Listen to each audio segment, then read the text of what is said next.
আসসালামু আলাইকুম।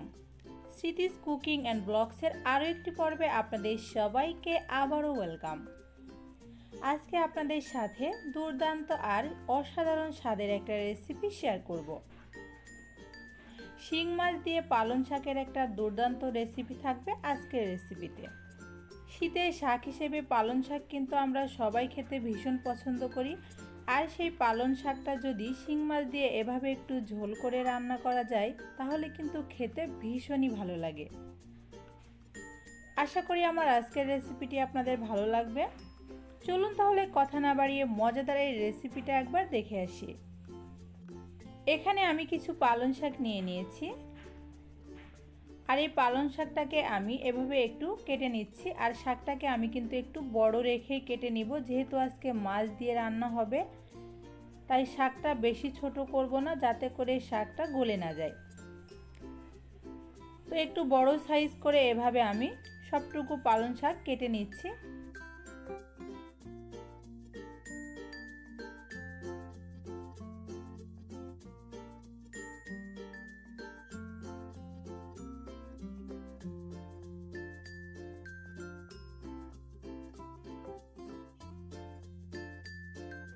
এভাবে করে সবগুলো পালং শাক আমার কাটা হয়ে গিয়েছে।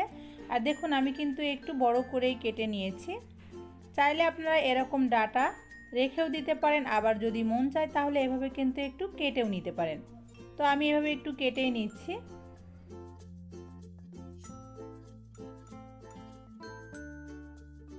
শাকগুলো কাটা হয়ে গেলে আমি শাকগুলোকে খুব ভালো করে একটু ধুয়ে নিচ্ছি। দেখুন শাকগুলো আমার ধোয়া হয়ে গিয়েছে। এবার আমি চুলায় একটা প্যান বসিয়ে দিলাম, তাতে পর্যাপ্ত পরিমাণে তেল দিয়ে দিচ্ছি। তেলটা দিয়ে প্যানটাকে আমি খুব ভালো মতো একটু গরম করে নিচ্ছি। দেখুন তেলটা কিন্তু আমার খুব ভালো মতো গরম হয়ে গিয়েছে। এবার আমি আগে থেকে কেটে ধুয়ে পরিষ্কার করে লবণ হলুদ মাখিয়ে রাখা শিং মাছের টুকরাগুলা দিয়ে দিচ্ছি। যেহেতু আজকে আমি শাক দিয়ে মাছগুলো রান্না করব, তাই একটু ছোট করে কেটে নিয়েছি। আপনারা চাইলে বড় করেও দিতে পারেন, তবে রান্নার ক্ষেত্রে মাছটা একটু কেটে দিলে কিন্তু খেতে বেশি ভালো লাগে, যেহেতু মশলাগুলো খুব ভালোভাবে মাছের ভিতরে ঢুকতে পারে। তো এভাবে করে আমি উল্টে পাল্টে মাছগুলো ভেজে নিচ্ছি। মাছের একটা পাশ ভাজা হয়ে গেলে আমি অপর পাশটা উল্টিয়ে দিচ্ছি এবং অপর পাশটাও আমি খুব ভালো করে ভেজে নিব। আর মাছগুলোকে আমি হালকা করে ভাজছি না, আপনারা দেখলে বুঝতে পারছেন আমি কিন্তু মোটামুটি এটাকে ডিপ ফ্রাই করেই ভেজে নিচ্ছি।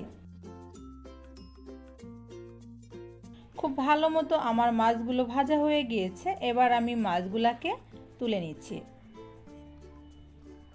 মাছগুলো তুলে রেখে আমি অন্যদিকে চুলায় আরেকটা কড়াই বসিয়ে দিলাম এবং এর মধ্যে পর্যাপ্ত পরিমাণে তেল দিয়ে দিচ্ছি। তেলটা গরম হয়ে আসলে এর মধ্যে আমি কুচি করে কেটে রাখা পেঁয়াজ দিয়ে দিচ্ছি।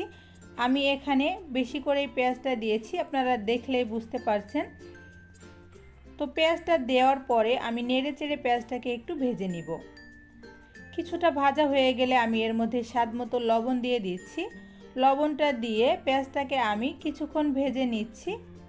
খুব বেশি ভাজবো না, হালকা একটু ভাজা হয়ে গেলেই এর মধ্যে আমি কিন্তু এবার মশলাগুলো দিয়ে দিচ্ছি।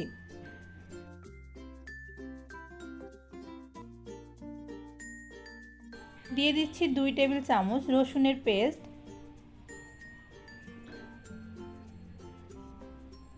2 টেবিল চামচ দিয়ে দিচ্ছি জিরার পেস্ট,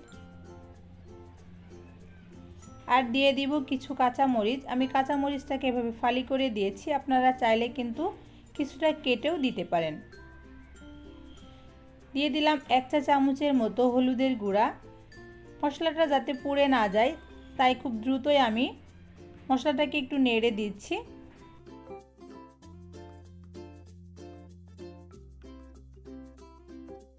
মশলাটাকে আমি কিছুক্ষণ নেড়ে চেড়ে লো আঁচে ভেজে নিলাম। এবার আমার মনে হচ্ছে একটু লাল মরিচের গুঁড়া দিলে খেতে বেশি ভালো লাগবে, তাই আমি মরিচটা আর একটু বাড়িয়ে দিলাম। তবে আপনারা চাইলে কিন্তু এখানে মরিচের পরিমাণটা কমিয়ে দিতে পারেন, যে যেরকম খান সেরকম করে দিলেই হয়ে যাবে।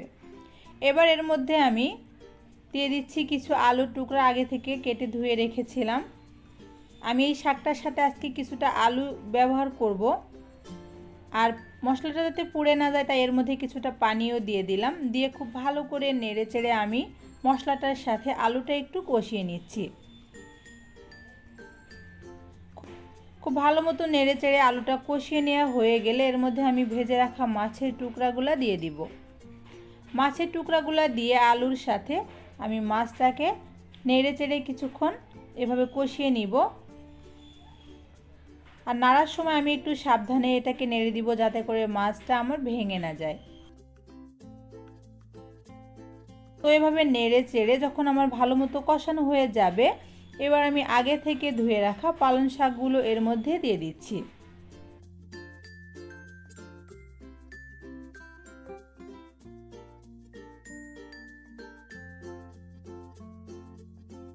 পালং শাকগুলো দেয়া হয়ে গেলে আমি জাস্ট কিছুটা নেড়ে দিচ্ছি যাতে মশলাটা নিচের থেকে লেগে না যায়।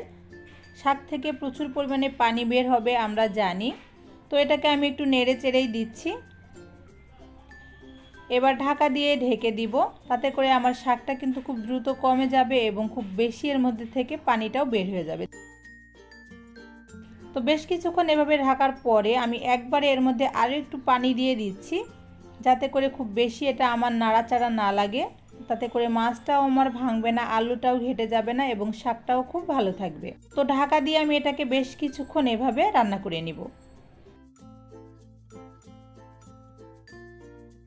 দেখুন বেশ কিছুক্ষণ পরে আমি ঢাকাটা তুলে নিয়েছি এবং ঝোলটা আমার অনেকটাই শুকিয়ে এসেছে। এবার এর মধ্যে আমি ভাজা জিরার গুঁড়া বেশ কিছুটা ছিটিয়ে দিলাম।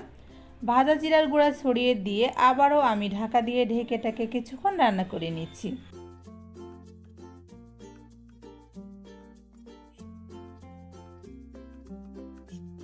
দেখুন এবার কিন্তু আমার রান্নাটা একদমই হয়ে গিয়েছে, আর ঝোলটা আমি যতটুকু রাখবো ঠিক ততটুকুই হয়ে এসেছে। এবার আমি চুলার জালটাকে বন্ধ করে দিচ্ছি। আর দেখুন ঝোলটা কিন্তু আমার একদমই পারফেক্ট আছে, আমি যেরকম চেয়েছিলাম।